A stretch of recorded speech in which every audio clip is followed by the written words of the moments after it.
Magandang araw mga kaalaman na hinog.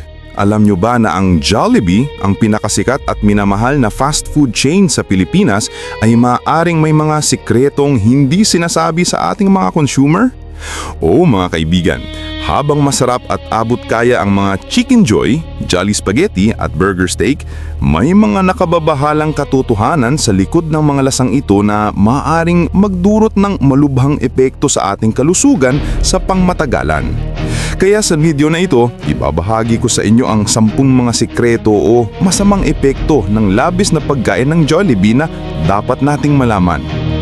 Paalala, ang intensyon ng video na ito ay hindi siraan ng Jollibee kundi bigyan ng kaalaman ng publiko para sa mas matalinong pagpipili ng pagkain. Kaya panoorin mo ito hanggang dulo at alamin kung ano-ano ang mga ito. Pang-una sa ating listahan, mataas na sodium content na nagdudulot ng high blood pressure.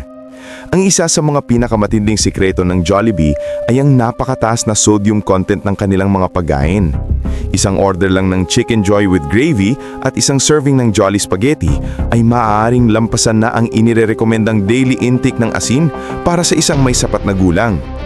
Ang sobrang sodium ay direktang nagdudulot ng pagtaas ng blood pressure na siyang pangunahing sanhi ng stroke, atake sa puso at iba pang cardiovascular diseases.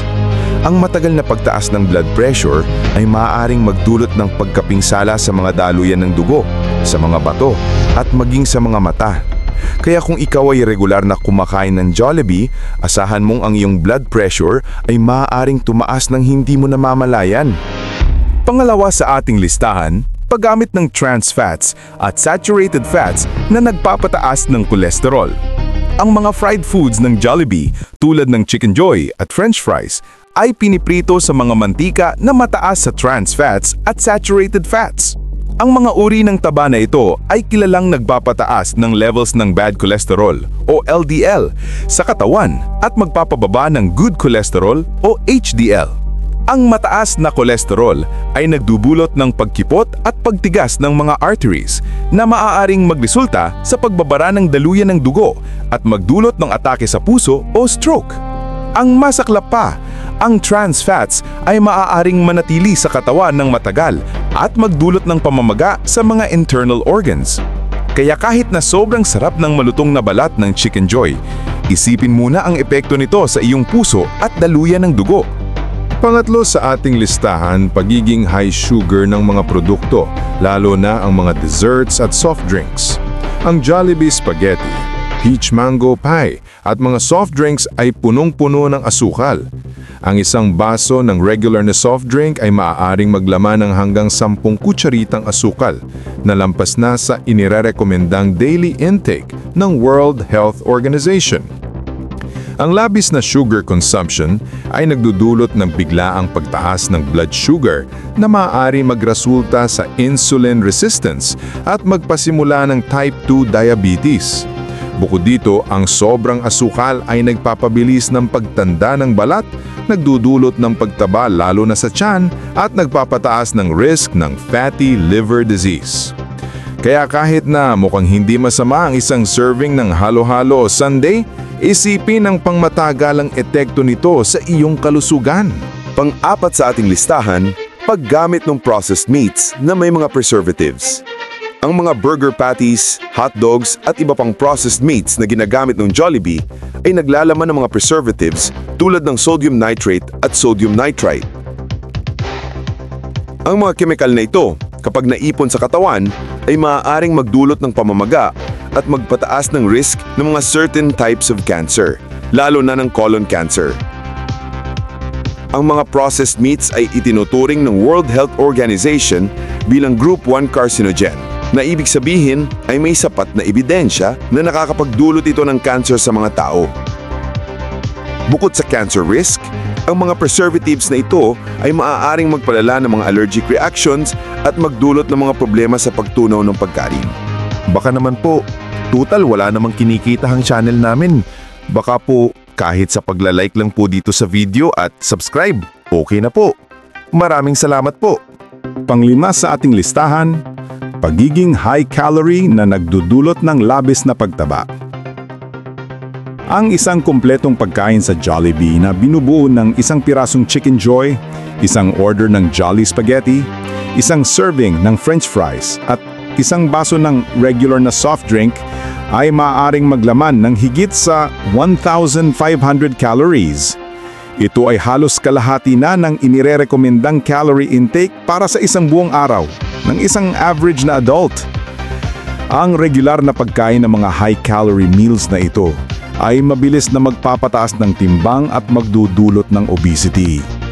Ang obesity ay hindi lamang cosmetic issue, kundi isang seryosong medikal na kondisyon na nagdudulot ng sleep apnea, joint problems, at mas mataas na risk sa maraming sakit. Kaya kung gusto mong mapanatili ang malusog na timbang, bawasan ang pagkahilig sa mga value meal na ito. Pang-anim sa ating listahan, paggamit ng artificial colors at flavors.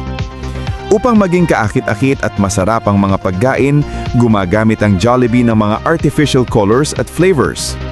Ang matingkad na pula ng Jolly Spaghetti at ang kahel na kulay ng cheese sauce ay malamang nagawa sa mga synthetic dyes. Ang ilan sa mga artificial colors na ito ay naiuugnay sa hyperactivity sa mga bata at maaaring magdulot ng allergic reactions sa mga sensitibong individual.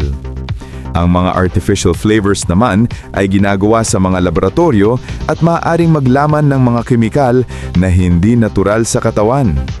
Ang pangmatagalang epekto ng pag-iinom ng mga synthetic additives na ito sa ating sistema ay hindi pa lubusang nauunawaan, ngunit maraming pag-aaral na nagsasabing maaaring itong mag-ambag sa mga chronic na sakit. Pang-7 sa ating listahan, pagiging addictive ng mga pagkain dahil sa parehong taba, asin at asukal. Ang Jollibee ay dinisenyo ang kanilang mga pagkain na maging hyper-palatable.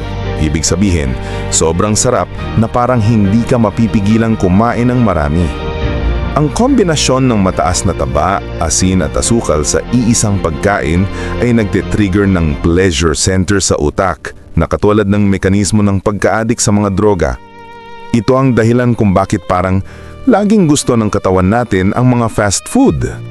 Ang problemang ito ay lalong delikado para sa mga bata na nasa yugto pa lamang ng pag-develop ng kanilang eating habits. Kapag nasanay ang kanilang panlasa sa sobrang alat, tamis at mantika, mahihirapan silang magustuhan ang mga masustansyang pagkain tulad ng gulay at prutas. Pang-8 sa ating listahan, pagiging low in fiber at essential nutrients. Bukod sa mataas sa calories, ang mga pagkain sa Jollibee ay generally mababa sa fiber at mahahalagang nutrients. Ang kanilang mga produkto ay halos walang fiber na kailangan ng katawan para sa maayos na digestion at para maiwasan ang constipation.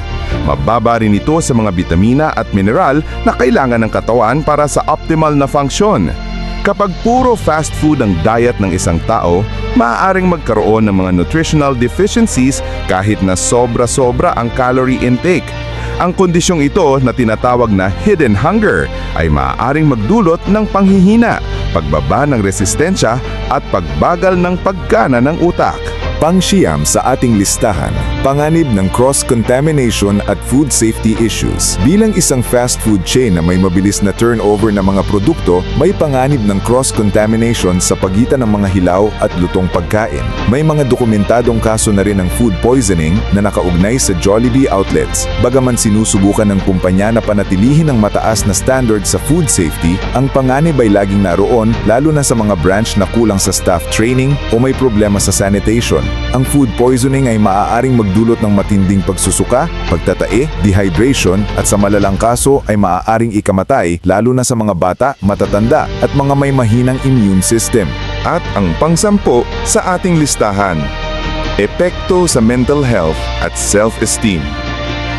Ang patuloy na pagkonsumo ng high-calorie, low-nutrient foods ay maaaring magdulot ng cycle ng guilt at shame, lalo na sa mga taong conscious sa kanilang timbang o itsura. Ang pagtaas ng timbang dulot ng labis na pagkain ng fast food ay maaaring magpababa ng self-esteem at magdulot ng depression at anxiety. Bukod dito, may mga pag-aaral na nagsasabing ang unhealthy diet na mataas sa processed foods at mababa sa whole foods ay maaaring magpataas ng risk ng depression at iba pang mental health disorders. Ang katawan at utak ay magkaugnay. Kung ano ang kinakain ng katawan, apektado ang pag-iisip at nararamdaman. Mga kaalaman na hinog, ang layunin ng video na ito ay hindi para takutin kanyo o para itigil ninyo ang pagkahilig sa Jollibee. Ang tunay na mensahe ay ang pagiging aware at moderate. Okay lang kumain sa Jollibee paminsan-minsan bilang pampalipas oras o pagsasaya sa pamilya. Ngunit huwag gawing regular na parte ng inyong diet. Piliin ang mga mas healthy options kung available.